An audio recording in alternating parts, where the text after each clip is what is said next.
Welcome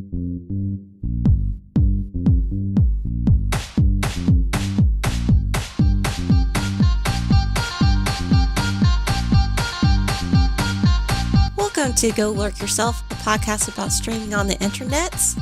I am the SunnyDee. I am Crunky. And I am Cherry Cake. Over the past several weeks, we've reached out to our podcast community here to find some streamers who might be interested in taking part in a fun little project that we came up with. We've asked both old and new guests to find lesser-known indie games to try to stream. Afterwards, we'll bring them on the show and discuss it for you, the listening audience. We've got several people lined up and involved. This will be a recurring series where we'll bring our guest on, talk about the games that they've played. The rules are pretty straightforward. Find a lesser-known game that's been released, relatively recently. Play it on your stream for a bit, talk to your followers about it, and then write up a review and share it with us and discuss it here on the podcast. Our hope is to find some lesser-known gems that we can share with you guys, point you their direction, and hopefully find some fun games that you may not otherwise stumble upon. To get this series started, we've got, as you heard, SunnyDee, Cherry, and myself to talk about some games that we've recently played. Before we get to the individual reviews, though, I'd like to take a minute to talk about the process of how we picked out the game, what it was like streaming it, and what your thought on this process was.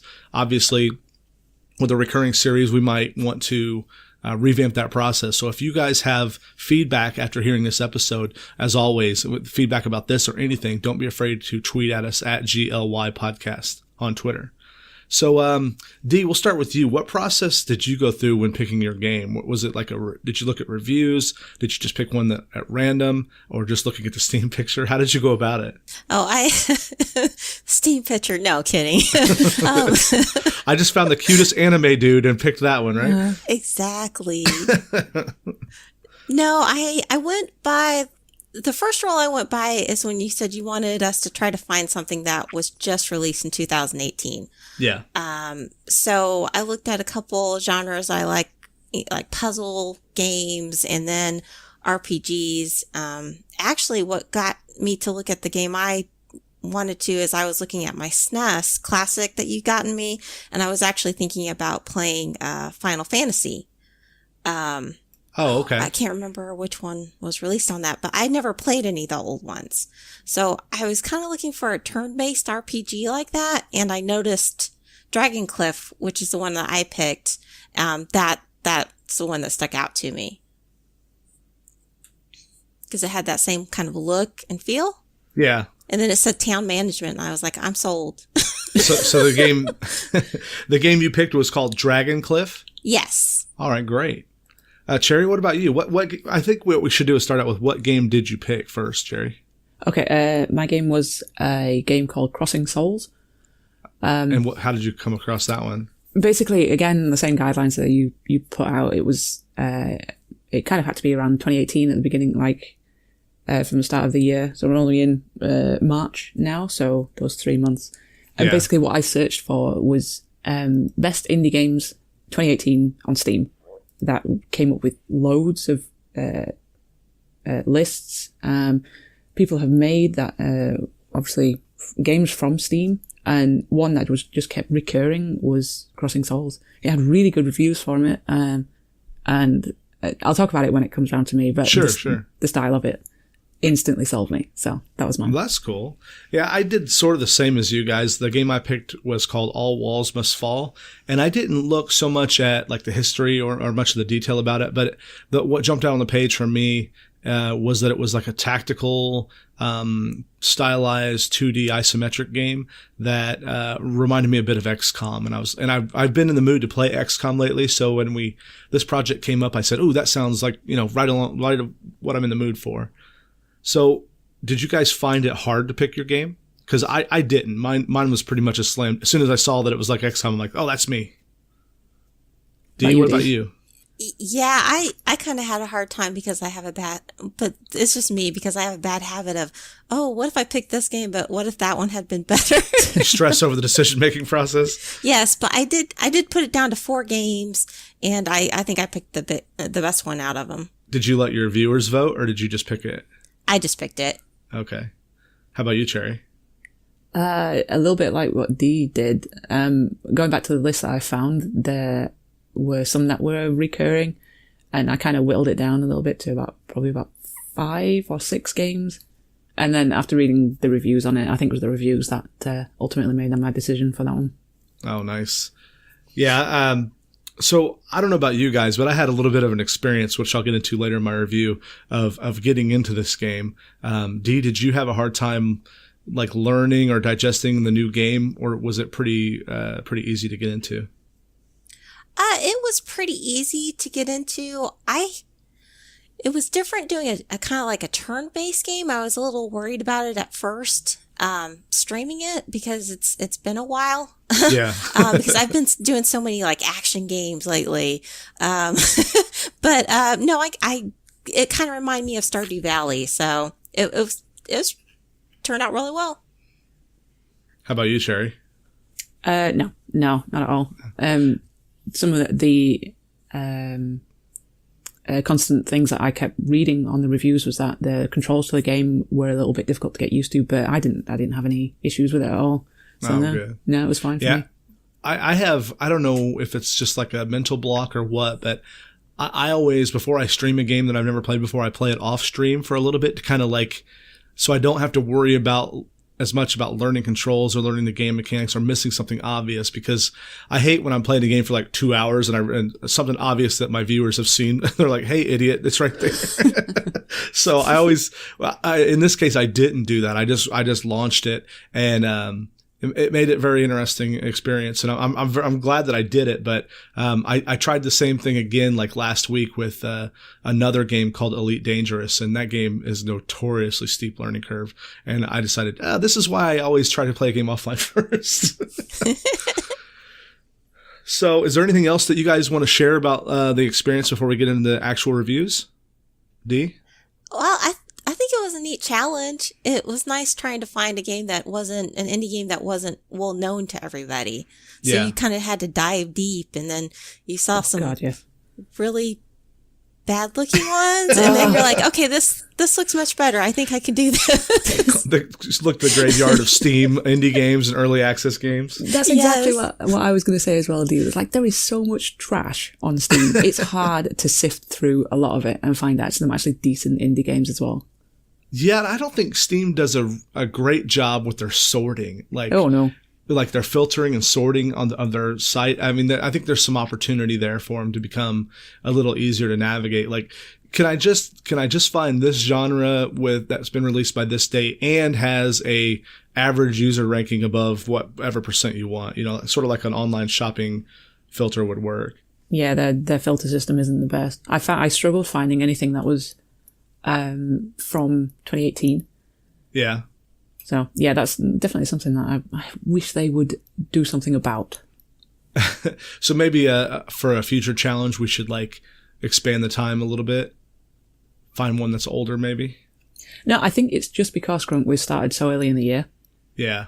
Because, like I said, we're only 3 months in, so finding something that's decent that has been released so far was a little bit of a challenge. Yeah, maybe we go back 12 months instead of 2. Oh, yeah. Well, yeah. All right.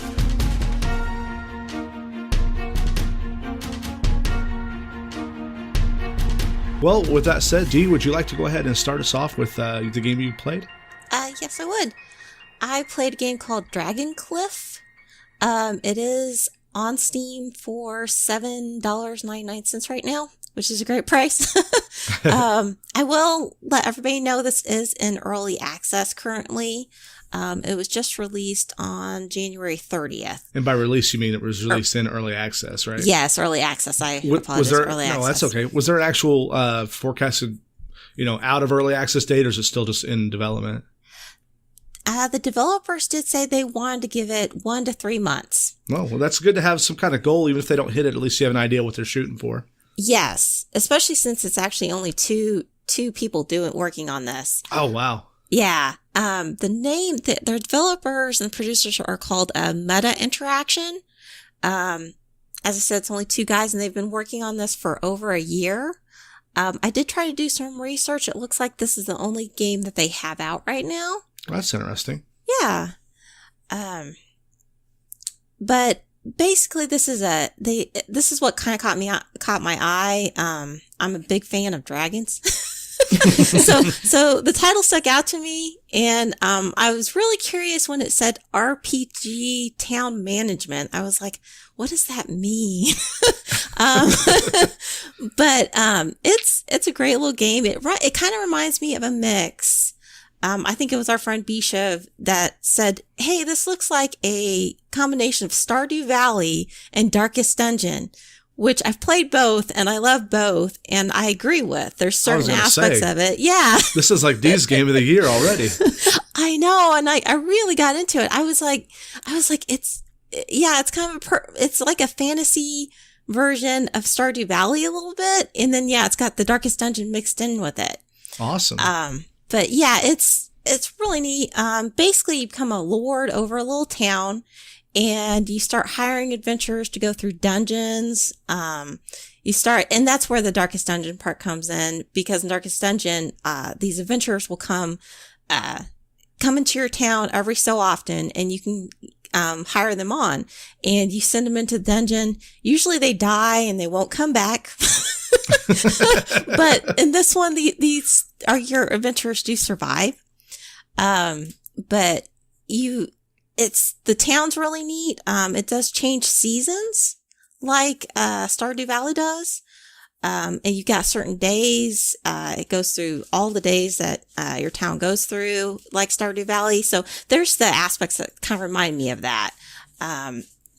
But it's really neat because you actually have to watch your money. You have to start making money. I've got you get to use a weapon shop and an armor shop to make the money. And also, of course, that gives you the ability to make weapons and armor for your adventurers. That sounds like a game I played on I want to say the 3DS called Weapon Shop Damacy. Do you remember that game, Dee? Yes. And you basically it was a shop management type game, and also a rhythm music based game, because the way the crafting worked, there would be like, a hammer going, like a blacksmith hammer, and you'd have to tap on the metal as it went across, and it had like these little patterns you had to fix. And that town management, sending your adventures off, it sounds really familiar, but that could be a lot of fun, micromanaging all the little aspects of it. Yeah. It was really neat because also you can attract the residents that want to live in your town. They give you like applications. Wow. They put there's this little town hall and you go into, and this person's like, I can give this much production to you, or I can raise your level of weapons that you can make. And, that's really neat. And you get new ones every day, and you can only have so many residents in your town. So that's kind of neat. So you have to pick and choose who best fits what you need, right? Yes. That's awesome. And eventually unfortunately, I did not get to this part because you have to complete certain quests. You can send groups of adventurers and residents out to complete tasks for you while you're going off doing something else. Like you're trying to beat another dungeon. You can send them off and they'll bring back stuff to you, materials, treasure. So I thought that was kind of neat. I did not get to that though. I wish I had. So do you get to control the vendors and do the town management? Do you actually get to do any of the fighting with the adventurers in the dungeon, or is that all done off screen? No, you do get to go to the dungeon. That's one aspect of it I really like too. Yeah. And when you take 5 adventurers into a dungeon. The dungeons can go up to level 20. So it gets harder and harder. You get quests also to eventually beat certain bosses within the dungeons. And of course, each adventure has its own passive abilities and active abilities. The only thing that I kind of wish I had a little bit more of an ability to do is the tactics. There's only one tactic per adventurer that you can pick. What does a tactic do? Like how they fight? Yes, their fighting ability. It's their main ability that's kind of a little bit overpowered. Okay. And the tactics ability is the OP, the spell ability pretty much for that certain character. So like a special attack that they can only do every now and again? Yes. Like a class-defining ability? Yes. You collect rage as you're going against mobs. Yeah. Can I just say Okay. that is amazing to collect rage. I love that. It's called rage. Yeah. I enjoyed it too. Because it's the game it's turn-based in a way of, it's more of time management. All of a sudden it's very fast-paced. You'll go through and the mobs will do damage to you and you'll collect rage and then you can do yours. And it's very quick, which is kind of nice because it doesn't take long to get through a level in the dungeon. Yeah. So I enjoyed that. You can pick your different passive and active abilities. Your characters will automatically do that for you. So I think that's a kind of a neat thing too, because you can actually level them up. There's a school within the town that lets you do that. Okay. Also too, at the end of a dungeon, because you can actually pick from 5 chests at the very end if you beat the whole level, and it gives you that choice. So you don't know if you're going to get normal loot or ancient loot. There's different, there's normal, rare, legendary, and ancient. So you never know what you're going to get. So that's kind of neat. Is it completely random then? Or is it like different levels of dungeon that you can go through that will give you a higher rate of getting like an ancient loot? It's random. All right. You could get it from just level 1. Oh, level wow. 1, you could go in there and you could pick that lucky chest that has that ancient loot in it. Nice. And then after you finish the dungeon, you're sent back to town where you can, craft and gain skills and hire new adventurers. It's kind of neat because there's a tavern where you can go in and see the different adventurers. And then you can hire them. And they've got, their different levels too. They can be legendary or they can be normal or they can be rare. The residents, you mean? Yes, the residents have that too, but also the adventurers. Nice. Because you can keep on collecting adventurers too, because I think there's 3 sets of group of adventurers that you can have, that you can keep leveling up and building up their skills. So, just switch gears here. What do the graphics look like? Is it like a 2D sprite based or is it 3D? I think it's 2D sprite. So it looks like a Super Nintendo kind of game? Yes. Oh, that's okay, one that's reason I neat. picked it. Because it looks like Stardew Valley. Yeah. Yeah. Well, you know how sometimes they'll have a game will be isometric view above, but it'll actually be fully rendered in 3D. I just wasn't sure. That sounds like it's a pretty good game. Yeah, I don't know. There's something about it. It's kind of a special game to me, I think, because it's such a different combination of having that fantasy and that feel of Stardew Valley. Well, I wondered how much you liked it, because I think after you wrote this review, I thought I saw you playing it again. I'm like, well, she's just playing that because she wants to play it. Yeah, I did. I think I was watching somebody, it might have been you, on Twitch. I was like, I'm going to sit here and play this game too. It's one of those relaxing games too. And you want to kind of see how far you can get. Yeah, I've been playing Age of Empires 2 again, and that's that kind of game that you know, it's some management, but a lot of waiting and seeing, and that's just kind of relaxing to play off stream. Is there any kind of story to it, Dee? Yes, Cherry, it's really kind of neat. When you first go into town, actually, it's got a very nice sense of humor to it. Oh. They make some jokes. I won't ruin it for anybody. But you start doing the quests and you start actually talking to you even talk to the bosses, and they'll say certain stuff to you. And actually it kind of reminds me a little bit of Undertale in that aspect. You start kind of questioning certain things, if you're doing the right thing or not, if it's good or evil. Gosh, it's got morality in it as well. Oh, no. Yes. And yeah, it seems like because yeah, there is to a point they want you to, I think, really get to the end of the game. So I think the storyline, of course I don't want to ruin it for anybody, but I think the storyline's going to be pretty neat at the end. Do you have a choice to be good or evil, or is that just you questioning whether what you're doing is actually like good for the town or not? No, you don't really have a choice. Oh, You that's a just shame. start questioning it. So it's not really a morality system, more of just your view of what the morality of the decisions you're making are. Yes. That's cool. Yeah. But it's got a lot of different features to it. It's got up to 25 adventure classes to choose from. It's got 100 different active and passive skills to explore in it. It's got 300 different weapons, armors, and accessories. And actually, you can upgrade your armor too with gems. You get gem drops, and you can actually eventually get a shop where you can buy gems in there, and even rings. It's got a lot of really neat things, especially if you go into a dungeon where you need there's certain ones where you have to have poison resist. Now you have to start looking at your adventures going, well, I need this. This sounds really in depth for what were they developing for a year with 2 people? Yes. That's incredible. Yeah, it's amazing. That's why I was like, this is really in depth for a game that's only, $7.99. Yeah.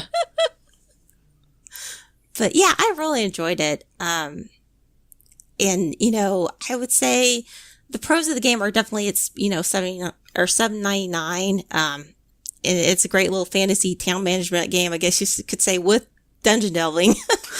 And then it's got a fun leveling system, I think, because you do have a choice between how you would like to upgrade their abilities. Actually, there's a point where I can't remember how many levels for each, but all of a sudden you get these 3 cards. This is another thing that popped out to me. These 3 cards pop up on your screen and you get to pick out which one you want. Oh. So I really enjoyed that. And then I think the music and the graphics, they fit really nicely together. Does it use that 8-bit graphics like the old Super Nintendo sounds, or does it have modern music? No, it's not modern music. It's more something that you would hear in probably a Final Fantasy game. Cool. Or, Nice. Stardew Valley, actually. An older Final Fantasy game. The new Final Fantasy games have orchestral scores to them. Yeah. Yes. Well, that's all. That's the pros. Do you have any cons? Yes. My cons are, actually the one thing I wish that they had done is that they did give you the ability, to pick more than just one tactic. Like you can only pick one out of each of those, characters you're playing through, to use while you're in the battle. I wish you had maybe 2 choices at least. I want to use this tactic instead of this other tactic. Yeah. I kind of wish that they had done that. I'm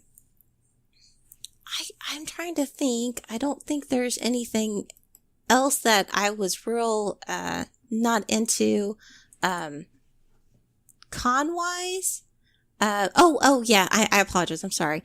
The other thing was it can get a bit grindy. You get to a level in a dungeon and you can't go through it. You die. All your characters die. But so luckily they bring them back. Up. Yeah. Yes. So you go back, but you can do each level again as much as you want. That's a little grindy. And the adventurers in the tavern, you only get certain ones that come to you and sometimes they can be the same one. I wanted to see kind of all of the adventurers, but I didn't get to that point. So I kept on seeing the same kind of, same kind of character. One of the characters' names is a drunken reader. Nice. So that was kind of funny. But other than that, I really enjoyed it. Sounds like a pretty strong recommendation from Dee. What kind of gamer would you recommend that game for?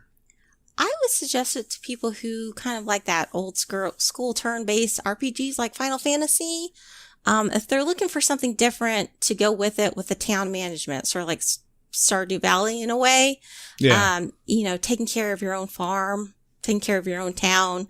That's who I would suggest that to. Well, that sounds like a really good one.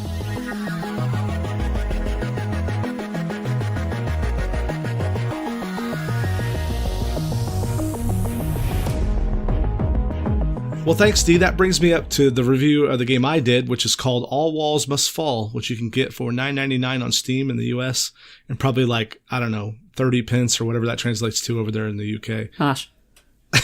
But quite true. Developer In Between Games brings us a tech-noir, time-traveling, Minority Report style type agent who dabbles in some espionage in a dystopian 2089 Berlin. And boy, is that a mouthful to say. And by the way, most of this game takes place in gay dance clubs with mostly naked dudes wearing banana hammocks throughout the entire game. And I'm not joking. That is a line you've been waiting to say all your life, haven't you? I'm going to tell you more about my experience with the game, but let me get through some more background for people who have not heard of this game or the developer. A developer In Between Games is based out of Berlin. They were comprised of 4 Jaeger employees. Jaeger was a previous kind of larger factory style developer where they just cranked out games for bigger publishers. They worked on a game that the only one that I'd heard of was called Spec Ops: The Line, which is a fantastic, interesting shooter game that not a lot of people played, but I absolutely recommend it to everybody. In 2015, Jaeger was working on Dead Island 2, which is like a first-person zombie survival horror, when all of a sudden, whoever was publishing that game pulled that game from Jaeger. 4 of the employees, the devs there, saw the writing on the wall, and they made their own. They kind of bound together, left the company. They went to a game dev competition where they made a game called Mammoth, a cave painting, which won several critical acclaim awards and helped them bolster up some support on Kickstarter to get this game made, which is called All Walls Must Fall. The dev press kit for it says this about this game. Berlin 2089, the Cold War never ended. For 150 years, both sides have used time manipulation technology to observe and counter each other's moves. Now this fragile state of affairs is approaching a breaking point, as a rogue nuclear strike will send the world into turmoil. Both sides have scrambled to send agents back to a time. Excuse me, let me start that over. Both agents have scrambled to send agents back in time to find out who is behind the attack and how to prevent it. If they fail, the whole world will turn to ash forever. That's kind of a boring way to say that it's a tech-noir, XCOM style game, very dark, and it's set in the future. And the time travel mechanics very big in this game. So when I selected this game, as I mentioned before, I was looking for a game like XCOM. This looked like it in the previews on Steam, some of the preview files, and it very much is like XCOM, but they add their own interesting twist, and also it's a 2D isometric view, which means the camera's up kind of at an angle, sort of like an RTS would be. As I mentioned before, I was very surprised when I'm playing through the game and I'm learning the controls, and I go through and I'm like, are those all guys wearing like S&M outfits? And my stream was just laughing hysterically. And they're like, yeah. And it was a bit embarrassing at first. I almost quit the game. And then one of my regular viewers named Dan, Bat Dan, says, what's wrong with playing a game where a guy's in a gay strip club? And I was like, you know what? There isn't anything wrong with it. So I powered through, and I'm glad I did. And I really shouldn't have thought about quitting when I thought back on it, but I found a very deep game within. As I mentioned, you play this agent who has the ability to rewind time, provided you have enough resources to do so. You start out each mission with this, I think I call it time currency. They have an actual name for it. I can't remember. You spend it on moving around, talking to people, having gunfights with bad guys, all these things. And the game definitely has several modes like that. And I really think the time currency thing fits very well within this theme, because you'll have a conversation with a character, and if you upset him, let's say he's a guard and you're telling him to let you in. If you upset him, he will pull a gun out on you and start shooting you. However, you can rewind time and answer a question differently with one of the different prompts and maybe get a different response. But that uses your time currency, and how much resources you have at the end of the round determines how much upgrades you can do, that sort of thing.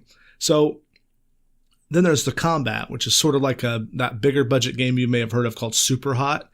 The characters only move when you move in the game. So while you're paused making a decision what to do, everything's frozen, standing still.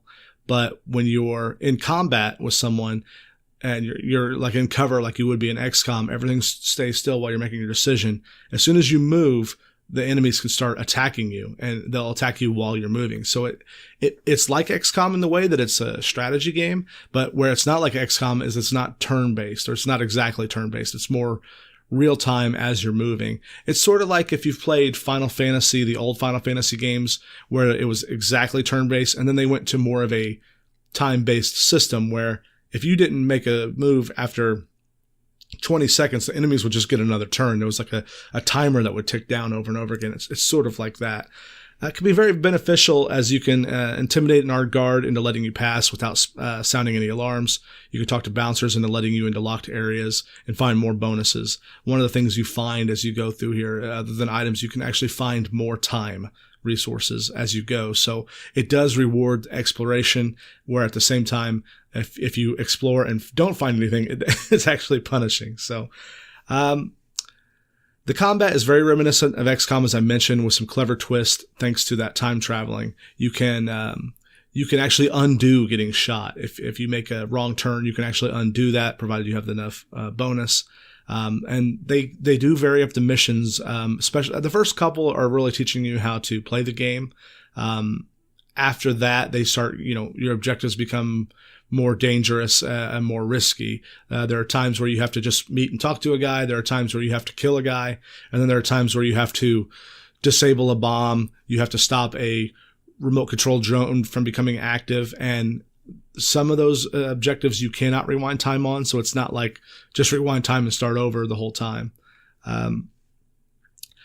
As I said before, the enemies can only move when you move. So running from spot to spot is a gamble. You must plan your moves out in advance. That was probably the hardest thing that it was for me to learn, was you have to think more moves in advance than you would in, say, XCOM. You have to look at where everybody is on the map, or everyone you have visibility of is on the map before you move. Your rewards for each mission depend on how well you use these time resources. You can use them to upgrade your weapons, your abilities, and gadgets that'll help you on future missions. The rewards felt like significant upgrades, but I never once felt like that the missions got too easy. In fact, I thought they got difficult on a pretty good curve. There were only a couple of times when I really regretted an upgrade, thinking, man, I think I should have upgraded the gun instead of my armor, or upgraded my scanner instead of this. But nothing that was so maddeningly frustrated that I wanted to quit. Yeah, Kirk, I got to see you actually play this game, and I thought the time, what did you call it? The rewinding was really neat. I hadn't seen that in a game for a long time. I'm trying to think of the last game that I saw that in. Was it Braid had something like that, but it was more of an action game, so you could rewind it in real time without much penalty even. Oh yeah, I forgot about that. That's a good game. One thing that it reminded me of when you said rewinding time as well, it reminded me of Life is Strange. Mm-hmm. Have you ever seen that? Oh yeah, you played that on stream, didn't you? Yeah. Yeah, I remember you could rewind time there. There was another game, was it Prince of Persia had the rewinding mechanic too, in 3D. Oh yeah, I remember that. But unlike those games, where this one differed to me was there was no penalty in Prince of Persia. You had an hourglass that was finite, but it would just refill. You couldn't do it excessively, but in this game, because it's a resource management game, if you rewound time too much, then you either failed the mission or you didn't have any bonus at the end to spend on your upgrades. And if you don't upgrade, the next mission gets harder. You're kind of screwed. So like XCOM? Exactly. When XCOM 2 came out, I raged about that game because it would, you're toast like 8 moves ahead. And it's like, why do I even finish this out? I know it's just going to agonizingly beat my head in, but this game didn't have that feel to it. Because if you fail a mission, you just restarted that mission over, and the missions are pretty regular. I don't have a count in my head of how many there are, but I want to say there's at least 16 to 24, somewhere around there. I didn't really count them as I went. I probably should have. But, speaking of these missions, part of being in a club scene like that is it has some really good music. Like it's got club music going when you're doing the early mission, walking around, talking to people. It's got an upbeat techno track that fit that scene, that location. And then when the gunplay breaks out, it ratchets it up like into something even more intense. And that really heightens, because the whole time before the action starts, you're trying to avoid it. So when it actually comes in, it really gets the blood pumping. You're like, oh man, I gotta get away from these guys. I have to start planning my moves out, and I have to, usually each mission involved escaping in a car at the very end. So it made it entertaining from a standpoint of the action of whatever you're fighting, and then the getaway. How do I avoid these people? Because remember, when you run in front of them, they can shoot you and kill you. And if you make a mistake and get hit, you have to spend time resources to undo that and then go a different way, which means you wasted time moving and rewinding time. So very interesting gameplay mechanic, and the music really fits. When I read this game's announcement literature, they claim it to be like a parable that reflects on free will, moral ambiguity, and the meaning of freedom. That's directly from their press kit. I did enjoy this game quite a bit from a strategy standpoint and even the gameplay, but I never got any sense of like this bigger picture message going on other than, no one wants to die in a nuclear holocaust. That would not be good, right? Right. But I could have been just too focused on it and not paying attention to the story as a whole. Maybe if it's one of those things you can like pick out as you play through it more and more. I don't see myself playing this game long term, but for a $10 game, I got my money's worth big time. But I actually very much enjoyed playing it. I'll go through my pros and cons list and give my recommendation here. The pros for it: the strategic combat, very XCOM-like, with a little bit of that super hot mechanic of time being only working on both sides. Unique theme and story. I can tell you I've never played a futuristic Berlin-based game like this. The theme and the story are unlike anything I've ever seen before. Even if it's a little bit ubiquitous, the story, I don't know if I've followed everything that was going on. As I said before, it's got a great soundtrack, and it is an absolutely steal for $10 to support a group of 4 devs who are, I think they're bigger than that now, but 4 are the guys who started the company. Cons that I ran into when playing it: some of the conversation mini games were a bit repetitive, and there were a lot of them, so it seemed like filler to kind of fill out the timeline. There were many times when it's like, okay, I know the game here. There's four answers for each question. I just got to find the right one or rewind time. They didn't always feel to me like there was a logic or reason to the right answers. Like it was basically you had to figure out whether an enemy responded to intimidation, responded to friendliness, or responded to flirting. Yes, you actually flirt with the bouncers in this game. Oh. Nice. But so there never seemed to be a rhyme or reason. It wasn't like, I know a guard will respect aggression or will respect submissiveness. There was none of that. It was just random. One guard would like this, one guard would like that, and you just had to figure it out. And then subsequent questions, maybe that's where the strategy was. Subsequent questions would match that theme, but it still felt repetitive. Another of the cons was it was a bit shorter than I liked.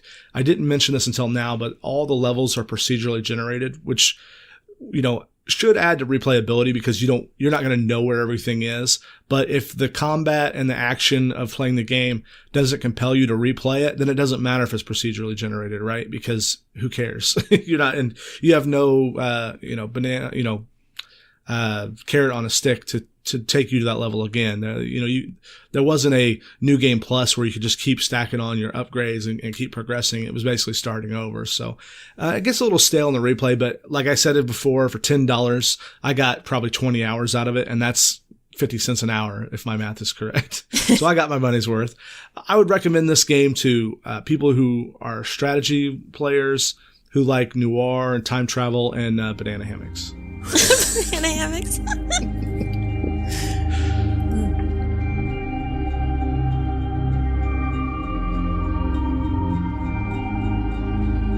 Well, that was my game. Cherry, what game did you play?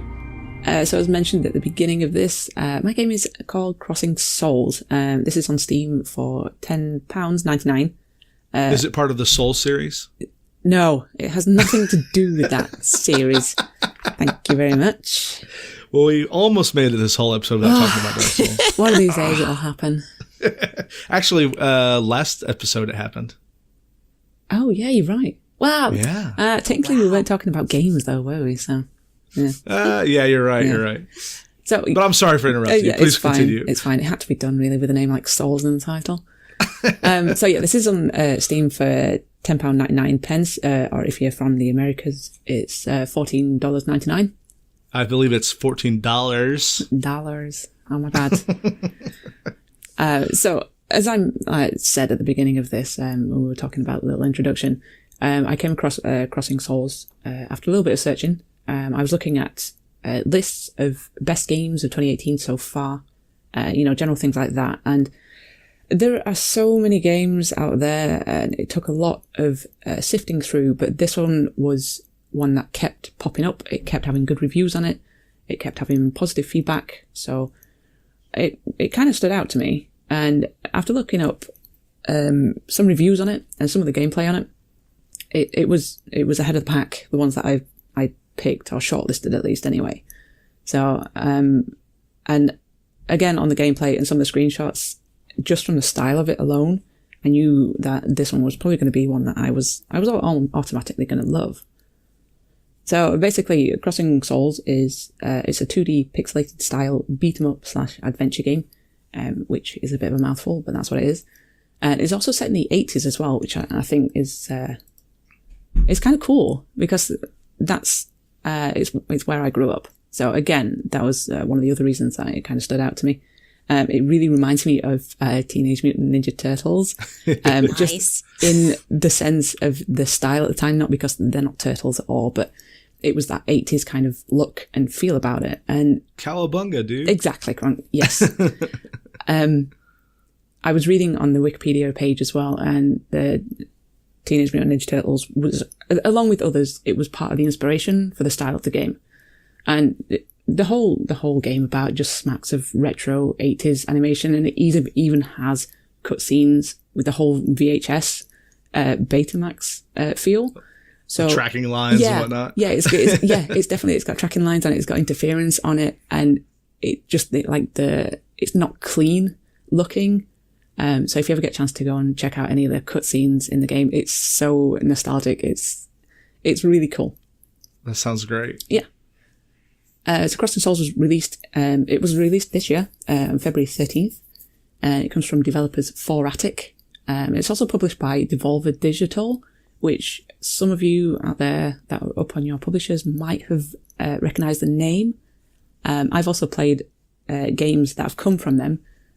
So Broforce, Hotline Miami, Viscera Cleanup Detail, and Not a Hero is just among a few of the ones that they've published. Wow, I played like 3 of those. Yeah. I didn't realize it was from those guys. Yeah. That's great. It's really cool because they've got like a running theme of like the pixel style games that they publish as well. So if you ever played like Broforce or Hotline Miami, and even Not a Hero, all those 3 are definitely in that style. So they do have a running theme, like I say. So yeah, you probably played a game from them and not even realised it's being published by them, to be honest. As far as 4Attic goes, the designers of the game, they haven't done anything else to date. Crossing Souls is their only published title at the moment. It was picked up by Devolver Digital, and it was brought to Kickstarter as well. Initially, their aim was to raise $45,000 to produce the game. And within a month, they raised their aim, and they managed to get eventually over $51,000. Wow. So they blew that out of the water. Wow. Unfortunately, yeah, even though it did take less than a month to raise that, the actual development of the game has taken about 3.5 years. So it's been a long time coming, with it being released obviously earlier this year. Oh, this is long. It's all right. Okay. You want to make a note on that? Done. Okay.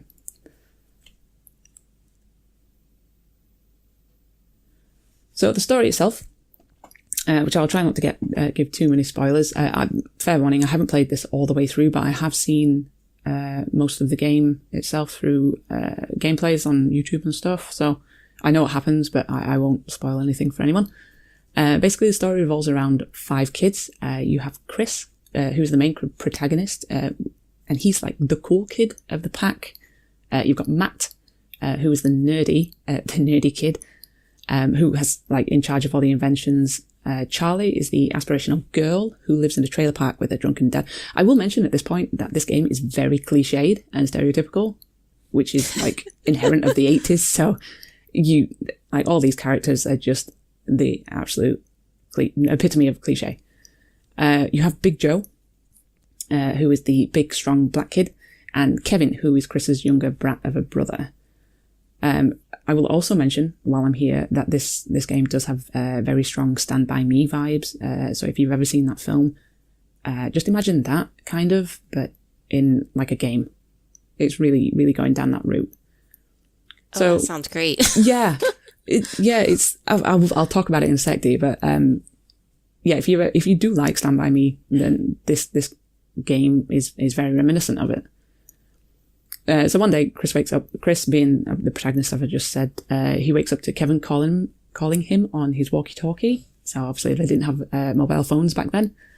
And he tells him he's found something amazing. And Chris goes to gather the gang, and they meet at the treehouse outside of town. And then you do all the obligatory tutorials. So you learn the buttons, you go talk to people, and you obviously get sidetracked, which is what I did.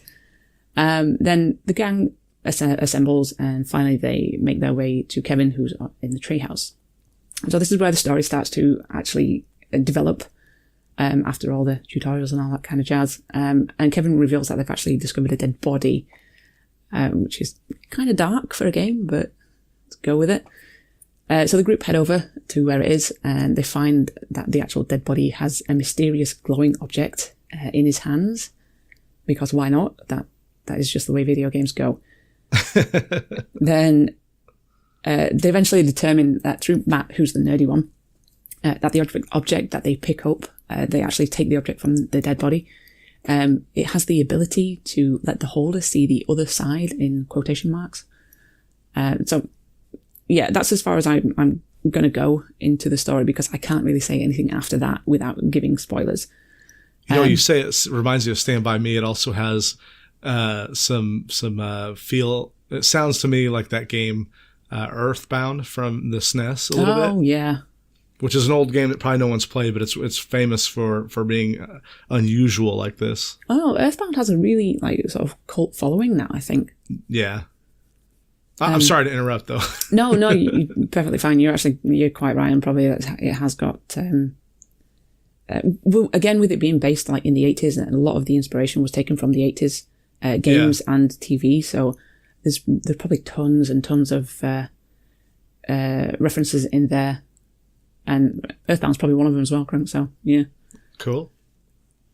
So yeah, they take the device, and then eventually something happens to one of the kids while they have it. Again, I won't spoil. But they later discover, after this thing had happened, that this object has been stolen from an evil ruler. So you've got the bad guy, and then the kids take it upon themselves. They make it their mission to stop the war that has been set in motion by this dictator that has actually lost this object. Whether they succeed or not, well, I won't spoil it, like I've said. So if you want to find out, you're going to have to go and play it. Sounds like a good one, though. Yeah, I'd like to play it. It's a good story. I'm not. I won't say I'm not really one for like story heavy games, because sometimes I am. Sometimes they can just fall flat, but this one in particular kind of it had me intrigued as to what was going on. Great. So there's a story covered. So I'll talk a little bit about the gameplay now. As I said before, like even before I played it, I'm reading some of the reviews just to see if it was worth buying or not.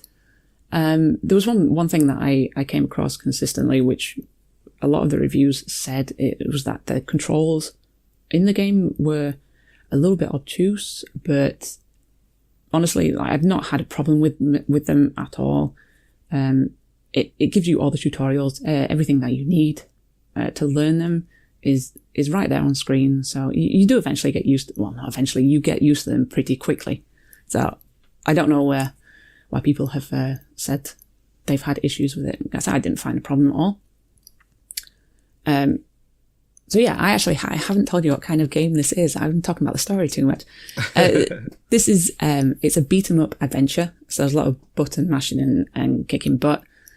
But some people might find it repetitive, but the most interesting point for me, what came across in this game is that of the 5 kids that I've just talked about, you get to control each of them separately. And each of them has a different ability. So, Chris, is the main guy. He's your standard fighter. He's like the base player. So he can jump and he wields a baseball bat.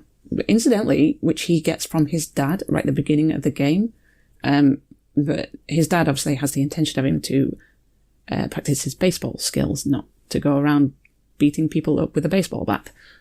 Just to jump in there again, that's the Ness is the guy in Earthbound. He has a baseball bat. This is main weapon. Really?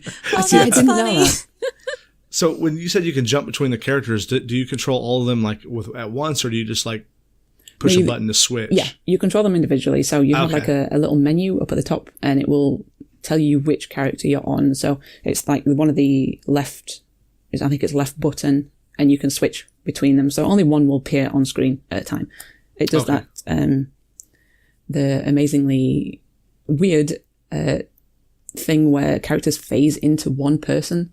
Yeah. So they all meld into one, and then That's you very choose. much retro. Yeah, you choose who you want to play as. So you've also got Matt, who the nerd, who can hover, and he's got hover boots and has a laser gun. Yeah. Is his name Marty McFly? Well, now you mention it's it, Matt. actually. I think Kevin, who is Chris's younger brother, actually dresses very similar to Marty McFly. So, yeah, he has the what do you call it? Not the waistcoat thing, but Oh, the vest jacket? yeah, thing? yes. Thank you, Dee. Yeah, he has that thing. The life preserver, as they call it in the movie. Yes. Oh, is that what it's called? No, that's what he thinks. The guy in the past thinks it's a life preserver. He's like, "Did you just jump ship, kid? You're wearing a life preserver." Oh, right, okay. Because it's a fashion they didn't have in the 50s. Oh, wow, it's been so long since I've seen that film. Anyway, so Charlie, the girl, has a skipping rope, and she uses that as a whip and a catapult. She can throw herself across big gaps if needed to be. Big Joe is super strong. He also has 5 hearts instead of 3, which all the other characters have 3 hearts. But the game is really clever because it basically teaches you that you can win fights by utilizing the most suitable character. So if you find that one character in particular is taking a beating, it might be wise to try someone else. They might have they might have an ability or some kind of upper hand that will suit the fight better than one of the others. So each character has a stamina bar. It's self-explanatory, and the hearts are relevant per character. Now I wanted to mention this because I thought this was a really, really cool addition to the game. So like I said, if one kid takes a lot of damage, which you're in a fight, obviously, you can switch to another kid that has full health. So if you're playing with just one character and they take a lot of damage, a lot of hits, and their health goes down, it doesn't mean that you have to stay with that kid. Or if you switch to another kid, they don't have the same amount of health. You can go to another kid that has all their hearts. So it's almost like you have 5 health bars. Yeah, exactly, Cool. yeah. And probably more than that, Crunk, because Big Joe has 5 hearts rather than the standard 3. Yeah. So generally it means that you can go ham-fisted with one kid, and if they get hurt, then it's not the end of the world. You can just change to another one to finish the fight. When one kid is put in, put away, so to speak, do they regen, or do you have to find items for them? Do you know, I haven't actually found that out because I never killed any of the characters. Oh, so gotcha. I don't know. I was too afraid to find out what would happen to them if they actually did lose all their health. No, Charlie, no. No. Precisely. Yeah. Okay, so this game is set in a world. This game is set in a town/city which is called Kajunga. I think I'm pronouncing that right. It's a bit of a weird name. Tujunga. Why does that sound familiar, Dee? I don't know. Yeah, it does sound familiar. Again, it's probably something from the 80s that they've taken inspiration from, so we'll Google that after. Funnily, actually, Dee, that you were mentioning Stardew Valley in your gameplay, because this one does remind me of Stardew Valley as well. And also A Link to the Past, which again, on their Wikipedia page, they did say that they took inspiration from both of these games and more as well. So it's kind of got that 3/4 top-down camera angle to it. However, as much as I do like the game, one criticism of it is that there isn't any real map that you can bring up on request. So you don't have a map that's in your item menu or on your start screen or anything like that. You can't instantly bring one up and see where you are, which sometimes can make you feel like you're a little bit lost in the world.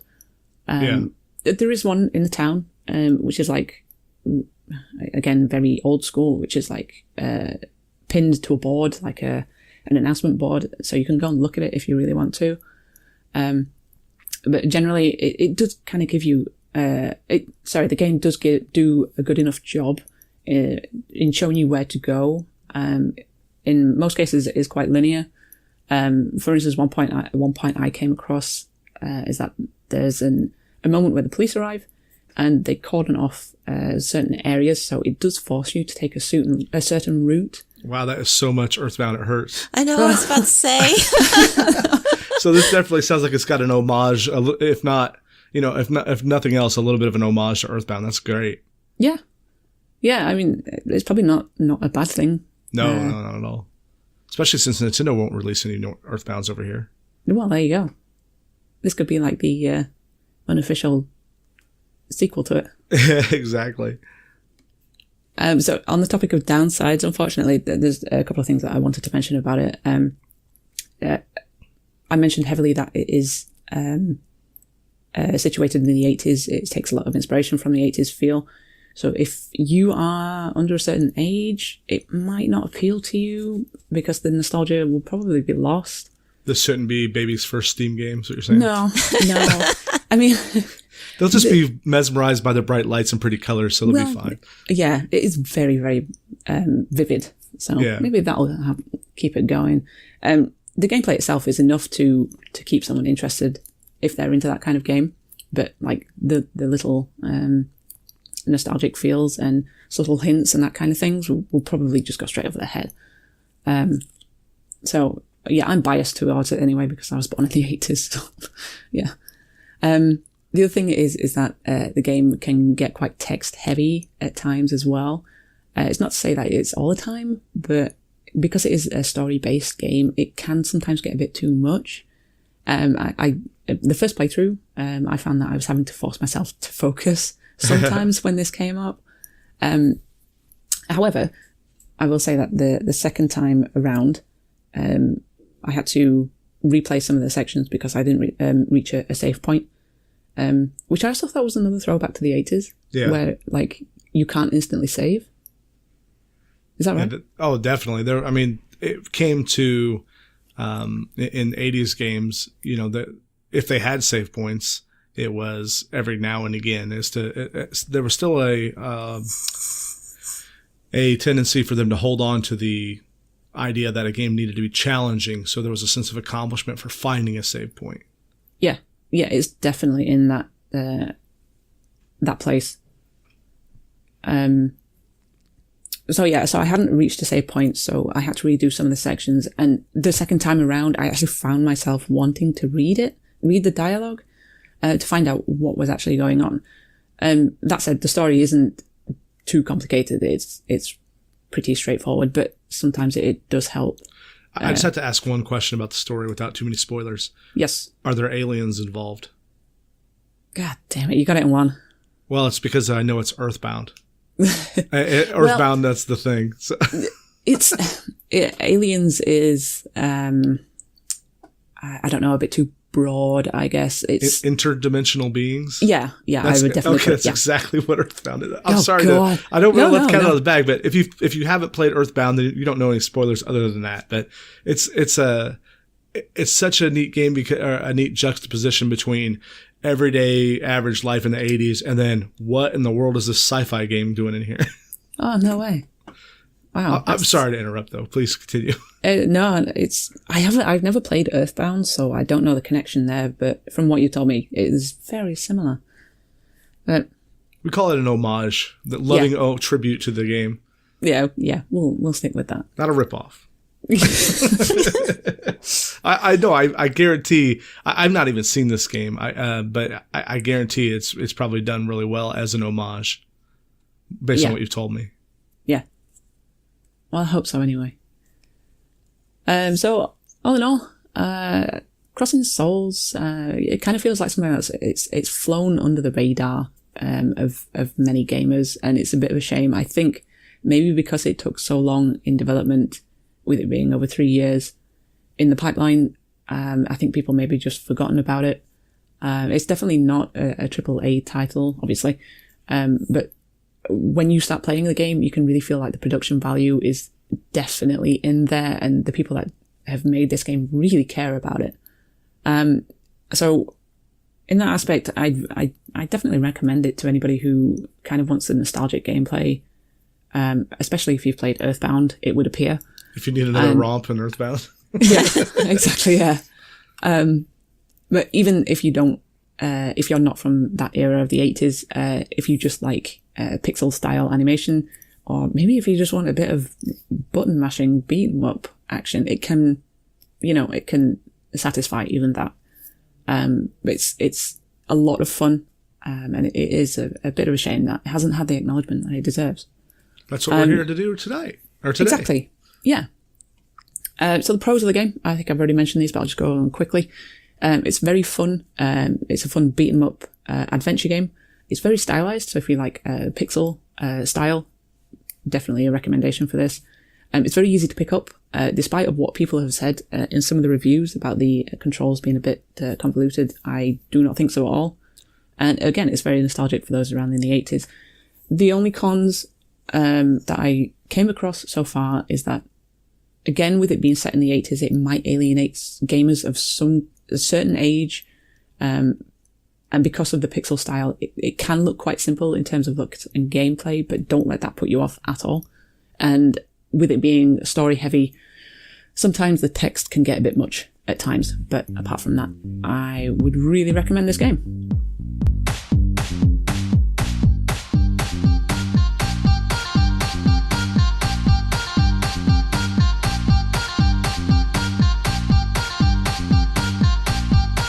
Well, guys, that was our 3 reviews. We are the first 3 people to do the what I'm calling, at least right now, the indie game roundup. How do you think, or how do you feel about the way this has unfolded after recording both writing and recording our reviews? You guys happy with the way this is working out? Are you talking to us? Yeah. All right. I thought you might have been talking to the listener then. I was like, well, I'm waiting for the listener to respond. Well, it's happened before. Shh. Yes, it was fine. Yeah, I think it was fine. I need to be more to the point on mine, I think. I do sometimes when I do reviews, I just get carried away. And while I was writing it, I forgot that I was writing it for a podcast rather than not an actual game review. Yeah. So I kind of ran into that myself. I think I had 2 pages or I actually had 3 and I cut it down to 2 just because, sometimes you can say the same things twice in different ways, and maybe that's unnecessary when you're, just carrying on a podcast anyway. Mm-hmm. What about you, Dee? Did you enjoy it? Oh yeah, I really enjoyed it. It was fun being able to stream it too. Just something that's kind of unknown to a lot of people. I forgot to mention somebody did actually buy the game from watching me play it. So oh, nice. So that's fun to kind of help somebody get notice something that they normally wouldn't. So would this be something the 2 of you would want to do again? Oh yeah, definitely. No. No. Yeah, sure. Of course. I guess we should ask that question again if one of us gets a real dud. Oh yeah. I mean, then we can properly lay into it and slate it. One of the things that I thought about for the next one is changing the rules up each time. Maybe we go find one that's got not very many reviews, or it's mostly negative reviews, and see, is there a good game out there that's misunderstood? But what I'd really want to do in this section is ask the listeners, guys, tweet at us at GLY Podcast. Let us know of your ideas for how we should pick our games. Do you like us doing the indie game reviews? Do you want us to do a big game review? It'd be hard. We don't have the credentials to be able to get an early advanced copy to be able to have a day one review, but maybe 2 days later we could put one out. If that's something you guys be interested in hearing, let me know. I would like to do a couple more retrospective reviews on other game series that we like. And I know, for example, if we did, let's say, the Soul series, maybe Cherry wouldn't want to be in on that one, but maybe D would be, or I thought about asking Chichin to be on again too, because he's played all of them. I would also, just to throw in there, if anyone has any game recommendations for us as well, please get in contact with the GLY podcast as well. Yeah. Because we're always on the lookout for new games. Absolutely. And Dee, how do they get a hold of you? I am on Twitch, of course, twitch.tv/SunnyDee. And then I'm also on Twitter at the SunnyDee. All right. What about you, Cherry? You can find me on Twitter. I am at cherrycake518. I'm also on Twitch. Not so much these days, but I'll try and get back into it. I am at twitch.tv/cherrycaketv. What about you, Crunk? Where can people find you? They can find me on Twitch at twitch.tv/crunky with 2 N's, or on Twitter at crunky_twitch. And with that, guys, I think we're done here. I appreciate you being here. Well, thank you guys for having me back on. Yeah, anytime, dude. You're always welcome. Come here. Well, you kind of are, because you're married to Crunk. So. Yes. Exactly. Yeah. Who do you think I have to ask for permission to record these things? Exactly. D, where's the trousers? The trousers. Oh, sorry, the pants. The pants, which is what you guys call underwear, if I believe correctly. Yes. If I remember correctly. All right, everybody. Thank you. Bye. Bye.